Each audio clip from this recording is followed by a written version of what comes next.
Greetings film fans and welcome to the very first episode of the brand spanking shiny new red version of the Big Reviewski. My name's Eoghan and I'm delighted to be joined by two of my film loving friends. They're going to make more of an iconic cinema double act than Han and Chewie, than Beavis and Butthead or Butch and Sundance. It is of course Justine Stafford and Paul Moore. Hello. Hey. Hello. I'm getting used to these new chairs. Yeah. I mean, it's a bit more comfier than the podcast studio. The only reason we're all here is because of these amazing red chairs. Yeah. Like, I think I could sleep on this. This is great.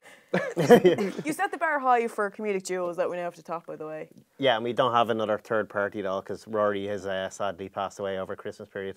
Well, for anyone who is currently missing Rory Cashin from previous versions of the Big Reviewski, don't worry, he will be back. He hasn't actually passed away, as Paul morbidly said. I wanted to do a Weekend at Bernie's type episode with him just here. Like, with a pair of sunglasses on yeah. and just string him up? Yeah. Okay, well, if he hasn't fully... We've a new set, like, we can do these things. If he hasn't fully recovered next week, then I promise we can do Weekend at Bernie's with Rory. Gotta be here now. If you'd like to get in touch with the Big Reviewski and let us know how much you love our fancy new red chairs as well, they're all with thanks to Omniplex, by the way. Thanks, Omniplex. Nice plug, by the way. First one. Yeah, nice and smooth. Seamless. They're going to love that. Omniplex, which camera am I looking in? Yeah. But yeah, you can tweet us at Big Reviewski, or you can WhatsApp us on the world's longest and most forgetful number. It's Pick a number. Pick a number. No, I actually have the number written down this time. So Oh, you're all professional now. You've a nice studio. 00. Change, man. Bit of money and you're just different. You can just pick any number. 00353 874 001103. As we said before, no Rudy nudies, please. Just keep it nice and clean. We have the screen. We have the screens though, so. That's not what the screens are for, trust me. They're for other things, not really nudies. We'll see about that. So we have a brilliant first show coming up for you this week, some amazing guests. Stan and Ollie is a brand new film. It's out in Irish cinemas at the minute, and we're going to have the stars of that film, John C. Reilly and Steve Coogan, later on. And as well, we're going to have the original mother flipper of them all, Mr. Samuel L. Jackson, to talk about his brand new release. And Paul, you had a chance to meet him. Like, was it? It's just cool. Like you met him before, and you're very aware. Like, these things are always like, oh, you're respectful and you're prepared and you go in. You're just very aware it's Samuel L. Jackson sitting across the room and you don't really shake that. I think I was professional. I mean, you'll see later. I liked it. He didn't leave the room or I didn't offend him. Well, yeah, that's true. He's still sitting there by the end of the interview. You in film, love you. Like, I think I was relatively coherent. Edited those bits out, so that's okay. Good job. We're also going to have loads of cool prizes to give away. We've got some Lego gift sets and Omniplex tickets as well. So stay tuned with how to win those. Right, but first of all, each week we're going to have a big question on the show. We want you to get in touch with your answers as well. But for this week's big question, we were wondering, oh look, it says big question. Look at that. Look at that. Putting that money to good use already. Yeah, so it's true. It is the big question. But yeah, as we said, it is a brand new film, and we were wondering, well, what, out of the new releases that are going to be coming up in 2019, what are you most excited about? And Paul, I know you've been banging on about a particular film for a long time, but which one did you go for? Showgirls being re-released. Okay. Yeah. And if that didn't happen? Yeah, this time last year I got burned because Predator was my pick for last year. And I did like it, but it wasn't as much as I want. But there's no way I can get burned 2 years in a row. With now official title been released this week, John Wick, Chapter 3, Parabellum. I mean, that picture alone, I would buy... So what's happening here? What is John Wick up to? You have John Wick on a horse being chased by people on motorbikes with swords through New York. And I presume he's got some guns there. Like, I mean, he's got probably one... I presume the horse has guns. Yeah, like everything's got guns. Same director, John Wick Chapter 2 is back. And if you remember that one, basically he has a hit on his head for everybody in the world. He's after John Wick 2, after he's excommunicado. They send out a wee text and they're like, kill John Wick. Exactly. So it's John Wick versus the world. So I don't think you need any other... You don't need a plot, although I'm sure there is one there. They probably do have a plot. Yeah. But like, Halle Berry's there, you've Lawrence Fishburne. I think that's like the 5th time him and Reeves have worked together. And I remember the director had the best pitch I've heard. He's like, ninjas, ravens, dogs, horses, kung fu, John Wick, guns, samurais. Like, what? I don't need to know anything like else. Those are literally a list of your favourite things in the world. And Keanu is like the coolest guy ever, and he's a hell of a nice fella. And it's a trilogy that started, like, it really came under the radar, the first one. I remember you talked to him for the first film, and like people are like, Jesus, this is like a word of mouth stuff. The second one was we went to see it together. I was laughing at parts of it. It was so good. It was amazing. And then like if they're gonna finish it off, if they're gonna do it well. Does anybody know what parabellum means? Like I've no. Does it have what does it actually mean? I remember reading about this. It does have a meaning. I don't know. I don't know this week. I remember reading it, but I Yeah. have no idea Next what week's it big is. question. How about, I know what how does about you ask parabellum mean. How about you ask Justine and I'll go check out my phone here. Yeah. So Justine, what film are you looking forward to most in 2019? So the film I'm most looking forward to is Toy Story 4 because Parabellum. Toy Story 4. Parabellum. of course. I paid to see that one. John Wick features. No. Yeah, riding around Buzz and Woody. Great! Toy Story 5, here we come. But Toy Story 4, because this goes back a long road. Toy Story is the first film I ever saw in the cinema. So I've grown up with it, it's part of me. And we've kind of had a few false starts with Toy Story 4. You know, there's been a few, is it happening, is it not? And it is. And they've... It is happening. I can confirm. Is it happening, is it not? And the answer is, it is. It is. There's been a lot of, though, we've some new characters added in, so I'm really excited about Key and Peele featuring in it because Yeah. Oh, yeah. there are characters in it. Keanu's in it Ducky and too. Bunny. Yeah. Yeah, Yeah. as well. Amazing. So man, just keeps going. So we've Ducky and Bunny are the two characters they play, and we have had a few teaser trailers, and honestly, they're just playing the Key and Peele comic show. Unbelievable. It's incredible, and like I think it's actually summed up by Bunny, the character, when he says in the teaser trailer, he's just like, "Toy Story's my jam," and I'm like, "That is me." It is my jam. So, yeah. But I'm kind of scared because Toy Story 3 was the perfect end to the trilogy, so I'm scared about it making a fourth one that they're going to ruin that. But I'm also confident that Pixar have never really done something without fully having a reason to. Most of the time. yeah. Most of the Yeah. time. Yeah, definitely. You look at like Incredibles 2, Yeah. Lion King, That was like worth it's it, always absolutely. So I feel like it has something really important to say. Like, wouldn't do this to just they're not going to do that to me, to my childhood. No, I'm still getting over the fact that Toy Story was her first film in the cinema. I feel older like- than dinosaurs. Here. 1995. Yeah. God yeah. almighty. Dude, I genuinely, I was such a nerd. I used to write Andy on the bottom of my shoes. Oh, really? Yeah. On the bottom of what? Your shoes? Yeah. And then what happened? Did your mommy and daddy throw them out and all? Well, I grew out the shoes. Oh, well, that because makes sense. Yeah, Yeah. and then I kind of got older and decided I probably should stop writing I got older on my shoes. and wised up. The claw of Do- the alien are is they- out. No, I No, can confirm no handy there's, there. it's not wrote on my shoes today.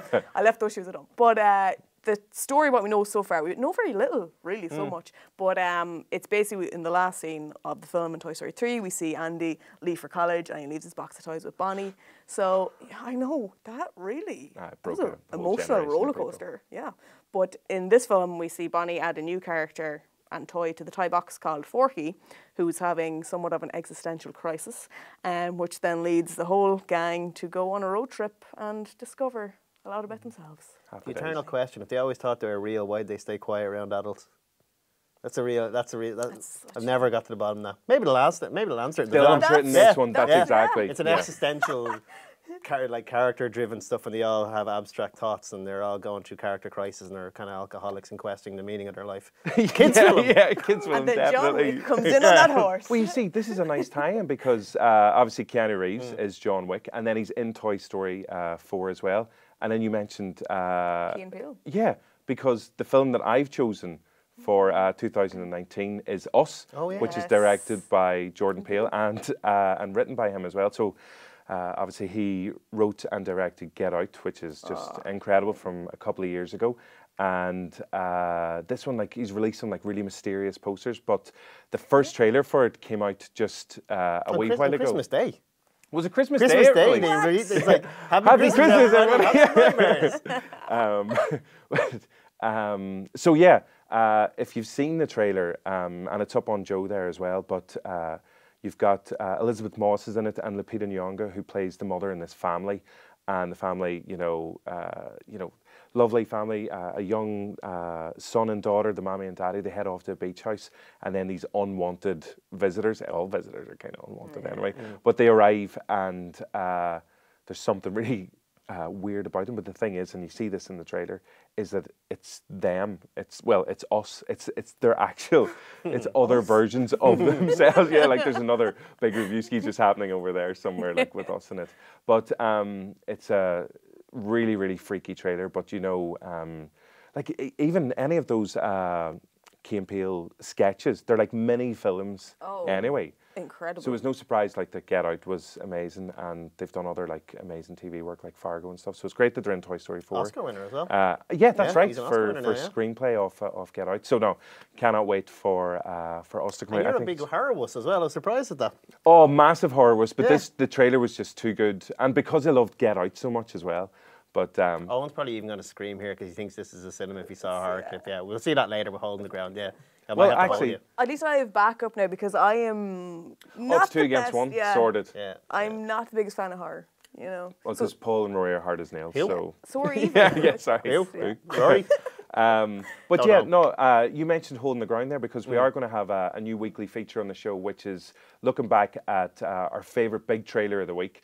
And actually, just recently this week, Spider-Man Far From Yeah. Home dropped. But no, the one we've chosen this week, or well, Paul, you chose it, you spotted it on site there. Yeah, this is one. It had a few screeners just to get early word of buzz out to the press about 2 months ago. And since then, it's been picked up by A24, which is, if you know, A24 had The Witch, they had It Comes at Night, and they had a few other, The Killing of a Sacred Deer was them, but they're predominantly named for finding very good horror films, market them to a big audience, and they basically just explode from there. But yeah, the trailer was amazing because it's Shauna Kerslake, who a lot of Irish fans I know from Day for Mad Mary and Can't Cope, Won't Cope, and she was also in Dublin Old School.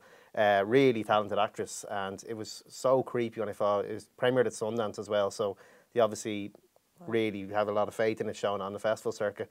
But very odd to see. It's one thing we don't really do too well, horror, but like contemporary horror as well. I was very impressed by it, and from what I've heard, I know Rory's seen it, a few other people have as well.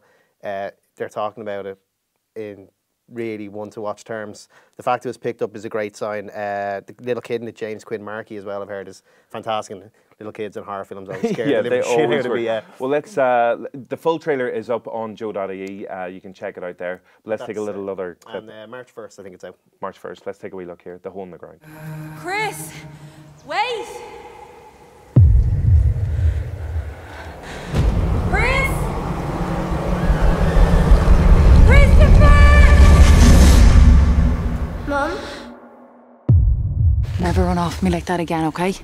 There were 3 loud knocks coming knocking on the door. There's something not right with him lately. 3 loud knocks I can't put my finger on it, but the door. Down by the I know. It's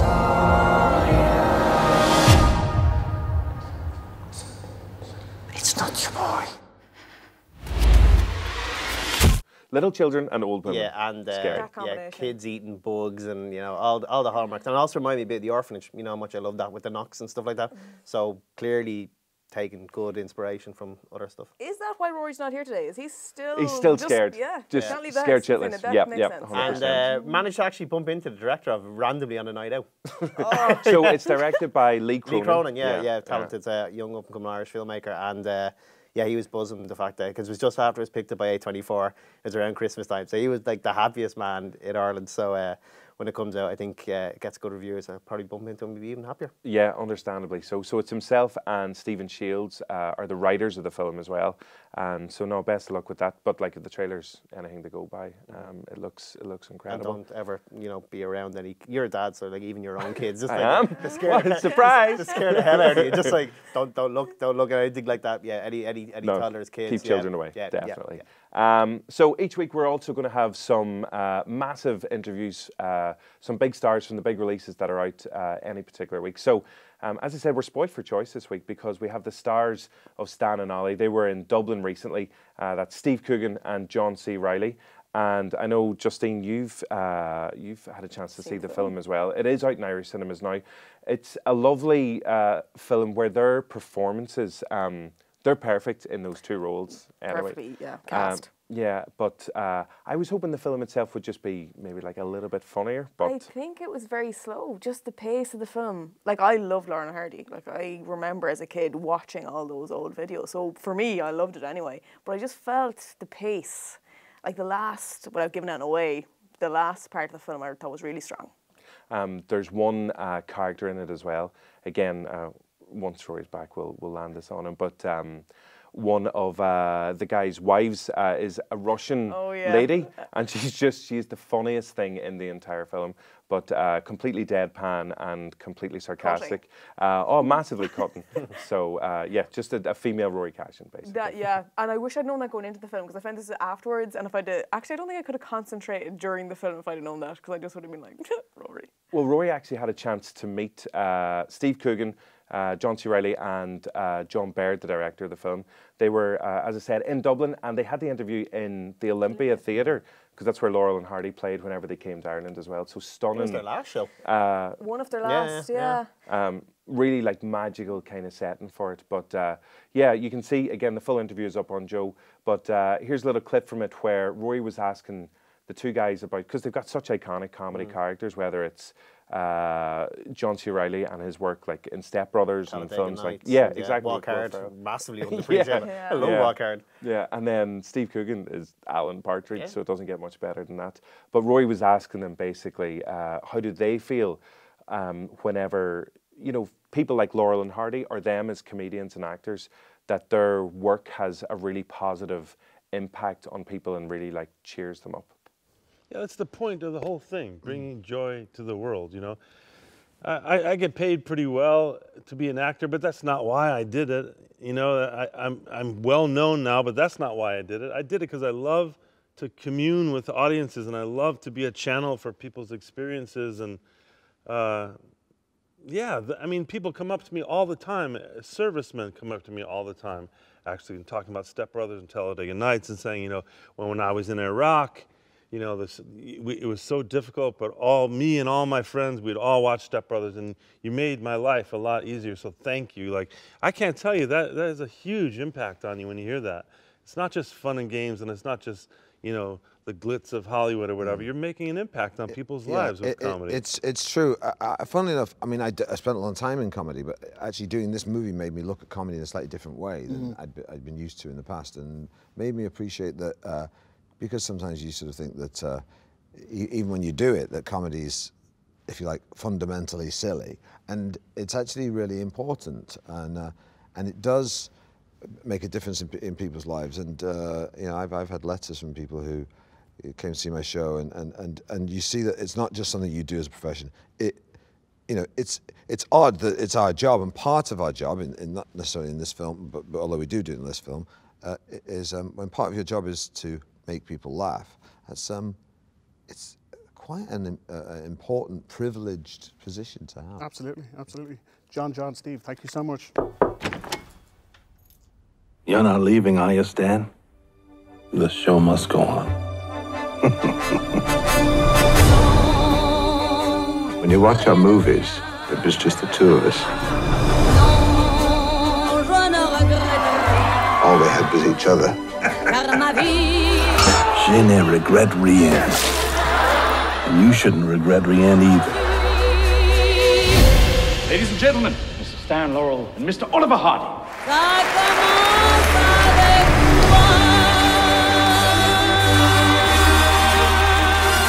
I'll miss us when we're gone.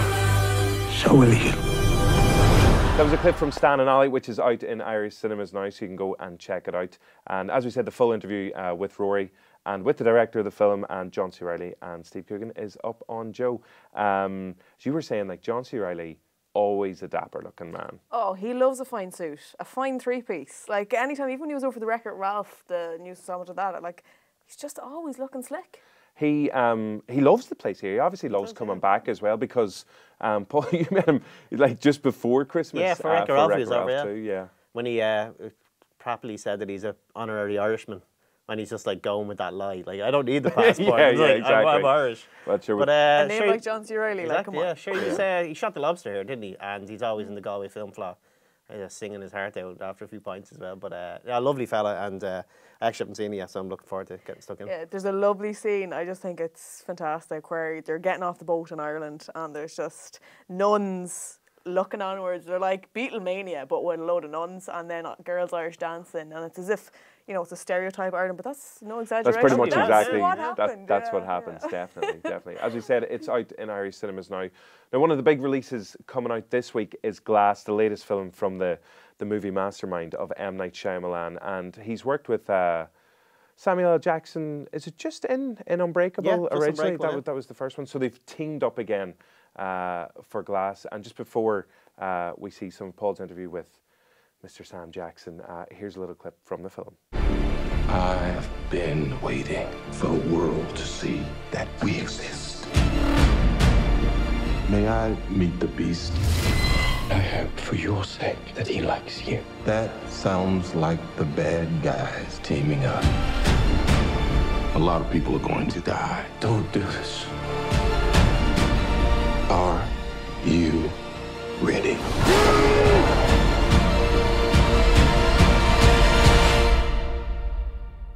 What do we call you, sir? First name, Mr. Last name, Glass. As you said earlier, Paul, no matter what he does, he's just effortlessly cool. And he looks like sitting there with that big afro in the wheelchair, just like kind of masterminding over everything. It's good to have Elijah back. I'd call him first name Mr., last name baddest mother. He was absolute gent when I got to chat with him. Really, real pleasure to be in his company, because I read an article. He apparently, someone did like an algorithm or one of those science nerds crunched numbers in terms of like sequels and spin-offs and kind of that flowchart. He's the most influential actor of all time. Influential actor of all time. Franchises, money, like spin-off stuff like, and it would make sense, like Star Wars, Incredibles, Marvel, like, and then Jurassic Park even, like he was in that. You forget that, like the amount of money that man has made from films is just mad. Well, he, as we were saying earlier on, the new Spider-Man trailer arrived this week. And then he pops up in that as well, like as Nick Fury. And, and a younger version in Captain Marvel. And yeah, in the Captain Marvel trailers as well. So like, it doesn't matter what age Sam Jackson is. He's just working. He's working. He's just everywhere. I'd love to just interview him. I don't know why. On a plane, eating jelly snakes. Just jelly snakes. Snakes on a plane. Well, like I didn't do that this time. It was just a very nice hotel in London, and he was an absolute gent. And he actually has loads of passion for this, because obviously, for anyone who saw Unbreakable will know that how that ended, left the universe to be explored, which we did. We get back to when we review it, which he did in Split. But all the years he's been pushing M. Night Shyamalan to make this film, and like for an actor, as we mentioned, of such big clout, he really wanted this done. There's a great story of him meeting Shyamalan in LA, and he rolled down his window in his car and he goes, "When are you making that sequel, motherfucker?" And he got his way. So that's one of the first questions I asked him, like of all the characters he could have played, and he can pick and choose what he wants to be in. Like he forced his way into Star Wars just because he wanted to be in Star Wars. I said, what was it about Elijah that wanted him to come back to this project and make Glass? Because it was shot for 20 million. None of the actors got their usual fee. This is a really low budget for such a big film. And I just want to know, what was it about the purple suit he was so willing and so, excited to get back on again? Knowing that Elijah is this individual, it was always interesting to me, what was happening in this place where they had him contained, what was going on there, and how was he surviving in that, and knowing that, like I said, being the sharpest knife in the chopping block, there was no way they were going to outwit him or break him. He'd already been through enough, physical pain and everything else in his life that there was pretty much nothing they could do to break him or change him. He just sounds so laid back all the time. So was he sitting in one of these chairs at the time? That would obviously work. So at that point, I've got over my initial fear of like, oh my God, it's Sam Jackson. So I'm relatively coherent. But you chatted to him, I think, before in a previous film. I think it was Kong. For Kong, and you said he was coming to Belfast to do The Blob, and obviously actors' projects fall through. But he's been to Ireland so many times. Like, he's the one thing he's loved doing is working and then playing golf. Yeah. Because he's a massive golfer. And spending all his billions. Yeah, and he was, I just asked, like, because he's such a busy slate and he seems like he's in everything. Like, when does he actually take time off and relax? And he said he might be coming back to these shores very soon, so here you go. I've had great times in Ireland. I've also, the sickest I've ever been in my life, I was sick in Ireland, too. Please elaborate. Food poisoning from eating some oysters in Ireland. But I feel like this interview could probably shut down a restaurant here, so... I'm not going to talk about it. Too much of a pro, you're never just going to get involved. Samuel L. Jackson, smashing work on Glass, pardon the pun, and continue doing great stuff. I'm really looking forward to seeing what's coming up in the slate as well. Thank you. We'll get you back to Ireland and we won't poison you this time, I promise. Good, yeah. I want to go back to Limerick and play that course again. Sweet. All right. I love that you promised Samuel L. Jackson that if he came back down, we wouldn't poison him. Can you imagine? Yeah. Can you imagine being the person that poisoned Samuel L. Jackson? I would crap myself for a week. Well, like, obviously there's a restaurant out there now. I didn't want to name them. No, I know. Yeah, Who's I didn't want on our first show, the new Big Reviewski, shut down to a get restaurant. sued by some restaurant in Ireland. Yeah. Yes. TripAdvisor now on Limerick, just find Yeah, imagine he's there, Sam Jackson, 42. Yeah, like, had the worst oysters Sam Jackson, ever. never heard him. What's he in? But yeah, so obviously, as we said, Glass is coming out in cinemas this week. It's tied into Unbreakable, starring Bruce Willis, and then Split with James McAvoy from just a couple of years ago. But yeah, what did you think of the film? Yeah, it's kind of hard to talk about without giving some context to what came before. Like, if anyone saw Unbreakable, was like released in 2000s. The premise, Bruce Willis was David Dunn, the character who survived this horrific train crash without a scratch on him.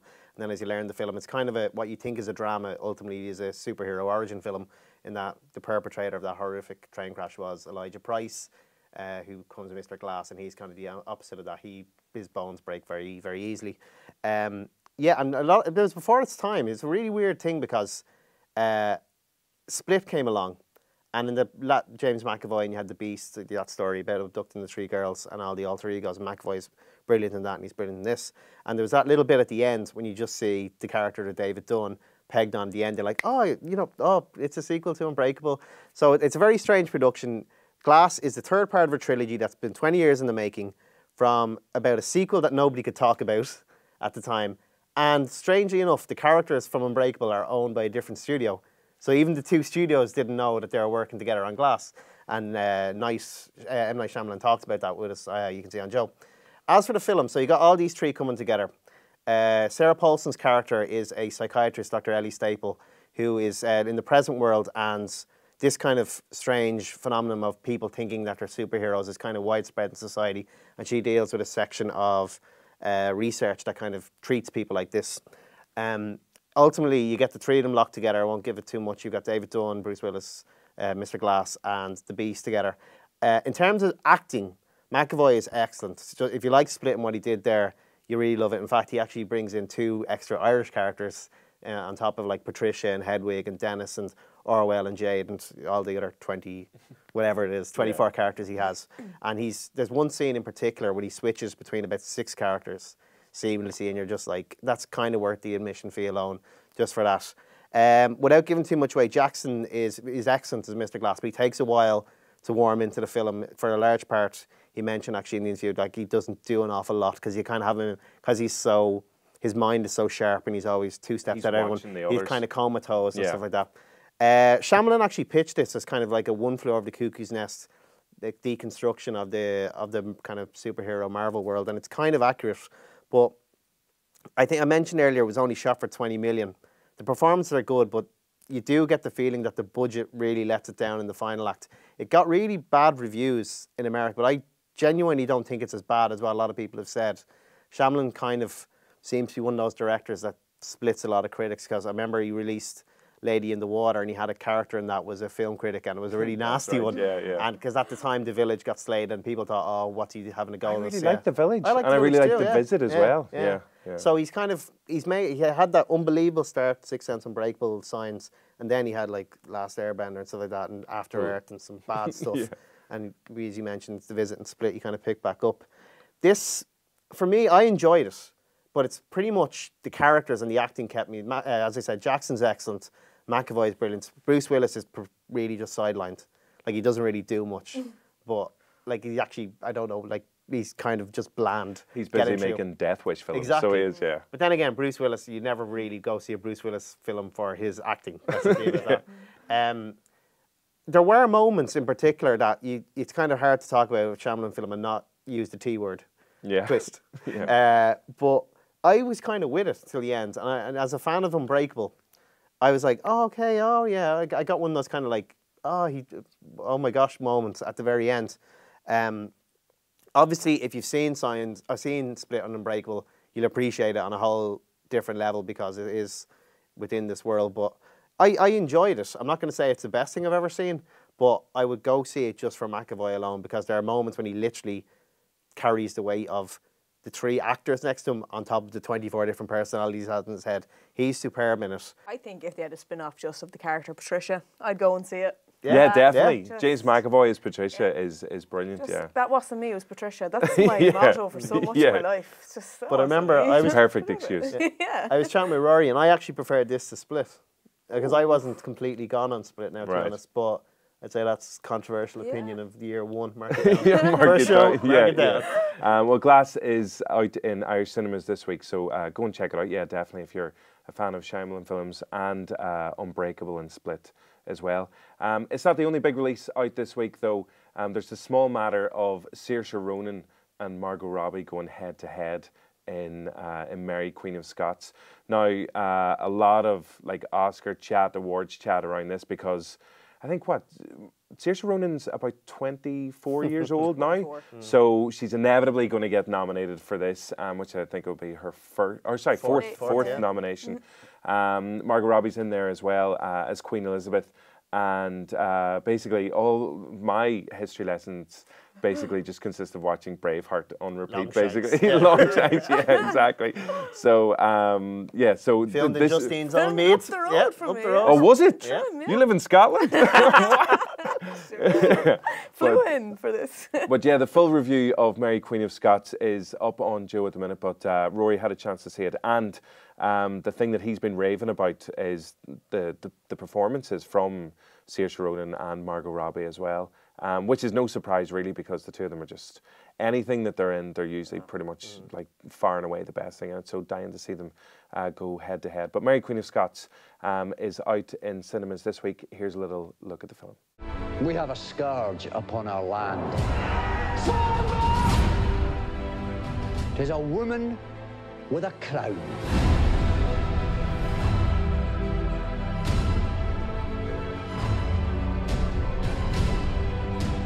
Your beauty, your bravery. Now I see there is no cause for envy. Your gifts will be your downfall. Should you murder me, remember you murder your sister. And you murder your queen.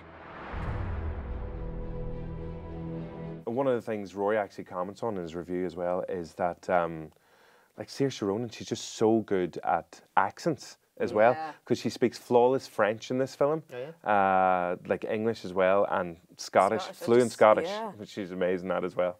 So Mary, Queen of Scots out in cinemas this week as well. One other big release that's coming out is Beautiful Boy, starring Steve Carell and Timothy Chalamet, and as you say, Paul, Timothy Chalamet. So hot right now. He is so hot right now. What is the crack with Timothy? Like, why? So, are you like the world is in love with? Keep saying his name, Timothy Chalamet. He always has to say his full name. The full name. Yeah, exactly. It's just flawless from first film I've seen of him. Like, I mean, in Lady Bird he's flawless. In Call Me by Your Name. Call Me by Your Name. Yeah, that was his really breakthrough role. That's an incredible film. Good buddies with Saoirse Ronan, isn't he? Well, I think they're good mates as well, yeah. Well, from working together in Lady Bird, you would imagine that they would have stayed in touch as well. I think sales of peaches have gone. Oh yeah, definitely. That boy loves peaches. He sure does. Yeah. Get us by the day. But yeah, obviously he's got an amazing track record of films so far, and Golden Globe nominated for this as well. So he might be in with the Oscar mix, yeah. Yeah, and anytime Steve Carell kind of dips his toe into like heavy drama, it always like Foxcatcher. Oh, it creeped the hell out of me in Foxcatcher. That was, and I went with a group of friends who thought like, oh, Steve Carell's gonna be a funny film. I'm like, you guys got the wrong film, and they were. Was he a great jerk in The Way Back as well? He was an absolute asshole in that film. Yeah. That's right. So, Beautiful Boy, another one of the big releases out this week.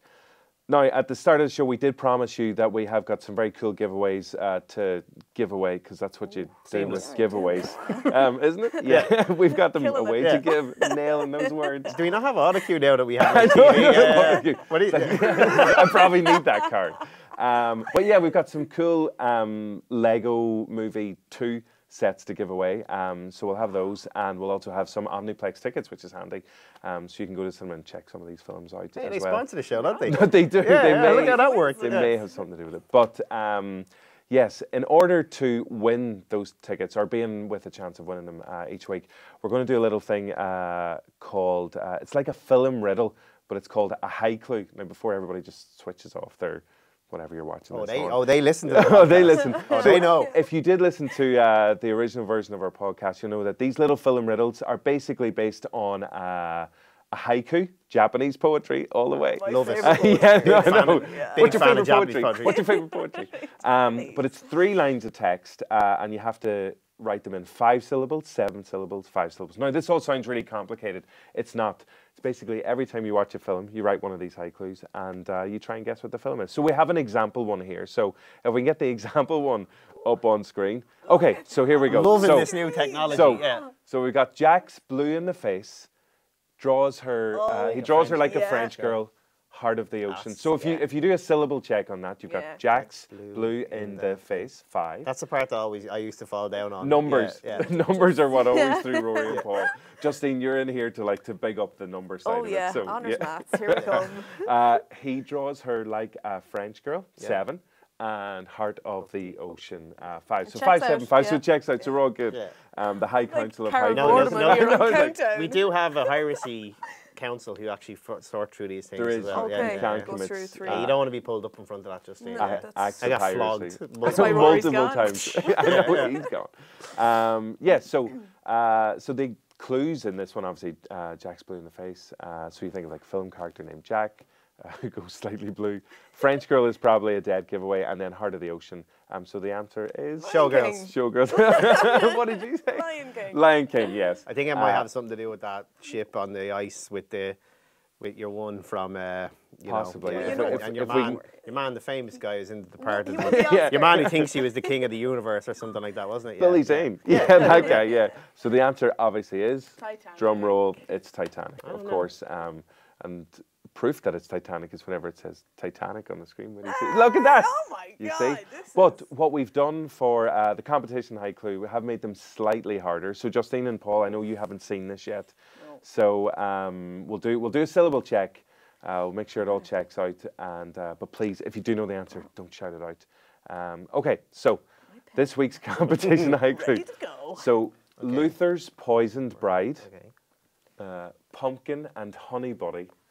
Case the restaurant. So, syllable check on that.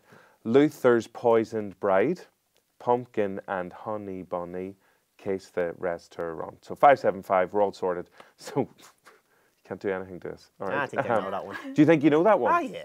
Okay. Justine, anything jumping out?